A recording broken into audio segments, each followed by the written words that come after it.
वक्फ board में बदलाव को लेकर मोदी सरकार एक कानून लेकर आई थी, लेकिन संसद में ये हंगामे की भेंट चढ़ गया और आखिरकार सरकार को इसे जेपीसी को भेजना पड़ा, संयुक्त संसदीय समिति को। लेकिन जेपीसी में भी वक्फ बोर्ड पर लगातार हंगामा जारी। वक्फ बोर्ड को लेकर बनाई गई संयुक्त संसदीय समिति की बैठक में मंगलवार को फिर से जमकर हंगामा हुआ। हंगामे के दौरान टीएमसी सांसद कल्याण बनर्जी को इतना गुस्सा आ गया कि उन्होंने कांच की पानी की बोतल को मेज पर पटक दिया।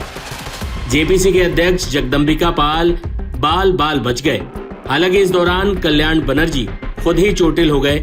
उनकी उंगली में चोट लग गई, जिसका इलाज कराया गया। सूत्रों के अनुसार बैठक के दौरान रिटायर्ड जस्टिस अभिजीत गांगुली और कल्याण बनर्जी के बीच जोरदार बहस हुई। फिर कल्याण बनर्जी ने गुस्से में पानी की बोतल इस कदर टेबल पर पटकी कि उनके खुद के हाथ में चोट आ गई। चोट की वजह से उनके हाथ में टांके लगवाने पड़े। इसके बाद जेपीसी के अध्यक्ष जगदम्बिका पाल ने किसी तरह इस मामले को संभाला। सूत्रों के मुताबिक चोटिल होने के बाद कल्याण बनर्जी को तुरंत फर्स्ट एड के लिए ले जाया गया, जहां उनके हाथों में 4 टांके भी लगे। चिकित्सा सहायता के बाद एक वीडियो भी सामने आया है, जिसमें यह देखा जा सकता है कि कल्याण बनर्जी को एआईएमआईएम प्रमुख असदुद्दीन ओवैसी और आम आदमी पार्टी के नेता संजय सिंह बैठक कक्ष में दोबारा लेकर जा रहे हैं।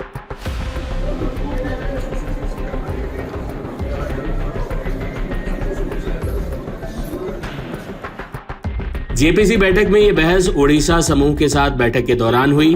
बैठक में justice in reality Cuttack Odisha और पंच सखा प्रचार कटक ओडिशा बानी मंडली अपने सुझाव रख रहे थे। बैठक में सेवानिवृत्त न्यायाधीशों और सुप्रीम कोर्ट के वकीलों सहित कई प्रमुख हस्तियां मौजूद थीं, लेकिन कल्याण बनर्जी अपनी बात रखना चाहते थे, जबकि उनसे पहले ही 3 बार बात की जा चुकी थी और वह प्रेजेंटेशन के दौरान दोबारा मौका पाना चाहते थे, जिसे लेकर बीजेपी सांसद अभिजीत गंगोपाध्याय ने आपत्ति जताई। सूत्रों ने बताया कि कल्याण बनर्जी ने अभिजीत गंगोपाध्याय के खिलाफ अभद्र भाषा का इस्तेमाल किया। हालांकि ये दावा दोनों तरफ से किया जा रहा है कि अभद्र भाषा का इस्तेमाल दूसरी तरफ से हुआ। इस बीच कल्याण बनर्जी ने वहां रखी कांच की पानी की बोतल उठाकर टेबल पर दे मारी और खुद को ही चोट पहुंचा ली। इसके बाद उन्होंने टूटी हुई बोतल चेयरमैन की ओर फेंक दी। इस घटना के कारण बैठक कुछ देर के लिए स्थगित कर दी गई। इस बारे में जेपीसी अध्यक्ष जगदम्बिका पाल ने क्या कहा, सुनिए। ओम बिरला जी, देखिए ये पार्लियामेंट का मामला है। हमने श्री ओम बिरला जी को फोन पे घटना के तत्काल बाद उनको अवगत करा दिया है और उनको मतलब क्योंकि इतनी बड़ी घटना थी, हमें हाउस को जेपीसी की मीटिंग पहली बार हमको एडजर्न करना पड़ा मजबूरी में, क्योंकि जिस तरीके से वहाँ घटना हो गई थी, जिस तरह से पूरी बोतल टूटी थी और सारी चीज़ें हो गई, सब लोग हतप्रभ रह गए थे। और सामने विटनेसेस, उड़ीसा के 2 विटनेसेस, 2 डेलीगेशंस आए थे, जिसमें फार्मर जज थे, सीनियर लॉयर्स थे, सारे लोग थे। अब उनके सामने भी क्या ये देश को क्या संदेश आ गया है और उनकी पार्टी को भी सोचना चाहिए कि किस तरह के अपने सदस्य का क्या आचरण है, उस आचरण को किस तरीके से वो कंट्रोल करेंगे। आखिर पार्लियामेंट्री डेमोक्रेसी में हिंसा की जगह कहाँ है? सर, कल्याण बनर्जी जब बाहर निकले तो उन्होंने ये आरोप लगाया बार बार कि चेयरमैन जो है वो उनका रवैया बायस्ड है। तो अगर चेयरमैन का रवैया बायस्ड है, उसका तरीका है, उन्होंने मेरे खिलाफ लिख करके स्पीकर को दिया है।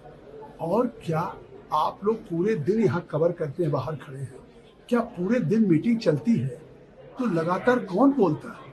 अगर मान लिया रूलिंग पार्टी के बीजेपी के अगर मेंबर्स को मौका मिलता है तो क्या बायस्ड की ये परिभाषा है कि दिन में उनको कम से कम 4 बार 5 बार या जितनी बार इच्छा होती या किस भी मेंबर की, मतलब पार्लियामेंट्री जेपीसी की कमेटी में या किसी कमेटी में 5 मिनट 10 मिनट कोई बोलता है। अभी ओवैसी साहब ने कहा मैं 1 घंटे बोलूंगा, मैंने उनको 1 घंटे बोलने दिया। कोई चेयरमैन इतिहास में इतनी देर बैठक नहीं करेगा। मैं रोज सुबह 11 बजे से शाम को 5 बजे 6 बजे तक बैठक करता हूँ। ये पहली बार वो मेरे ऊपर अपने गुनाहों को छिपाने के लिए आरोप लगा रहे हैं। मैं किसी को बोलने का अवसर देता हूँ, बार बार अवसर देता हूँ। एक बार बोलने के बाद भी अगर वो सप्लीमेंट करना चाहते हैं और जोड़ना चाहते हैं, मैं कभी भी सुनने के लिए बैठक में कभी किसी को रोकता ही नहीं। और आप देखते होंगे कि लगातार बैठकें चल रही हैं। हर 5 दिन पे मैं धन्यवाद देता हूं कि बैठकों में हमारे मेंबर्स आते हैं, लेकिन क्या किसी मेंबर ने शिकायत की कि जगदम्बिका पाल हमको नहीं बोलने देते हैं, जगदम्बिका पाल हमको नहीं सुनने देते हैं? वहाँ पे तमाम माइनॉरिटीज के मेंबर ऑफ पार्लियामेंट से जो डिफरेंट पार्टी से भी ताल्लुक रखते हैं, हमारी पार्टी में भी है, उनके भी मैं सेंटीमेंट्स का कदर करता हूँ, उनके भी सेंटीमेंट्स।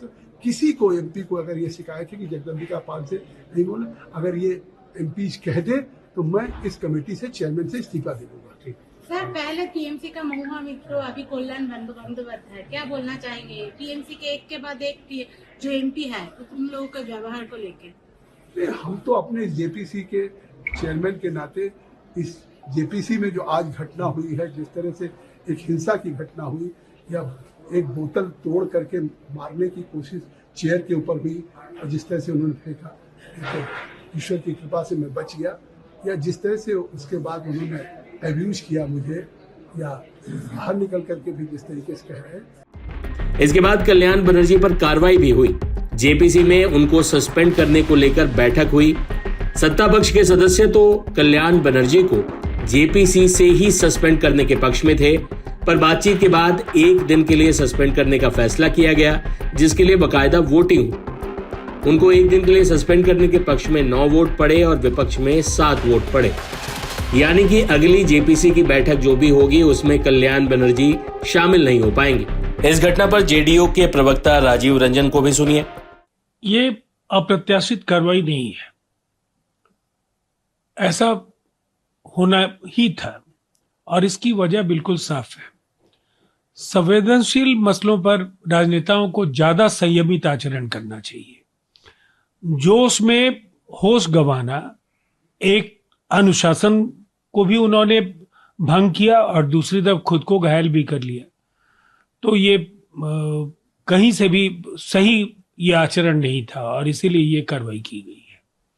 नहीं, मुझे लगता है वोटर्स ऐसी चीजों को तो पसंद नहीं करते हैं। कई ऐसी चीजें हैं जिसकी वजह से किसी पॉलिटिकल पार्टी को एक बड़ा मैंडेट मिलता है, लेकिन ऐसे आचरण को जनता कतई तवज्जो नहीं देती है। जहां तक टीएमसी का सवाल है, तो एक लोकतांत्रिक आंदोलन के गर्भ से ममता जी जरूर आई हैं, लेकिन अपने नेताओं को अराजक आचरण करने से वो नियंत्रित नहीं कर पाती हैं और इसीलिए आए दिन टीएमसी के नेताओं को लेकर के कई तरह के सवाल खड़े होते रहते हैं।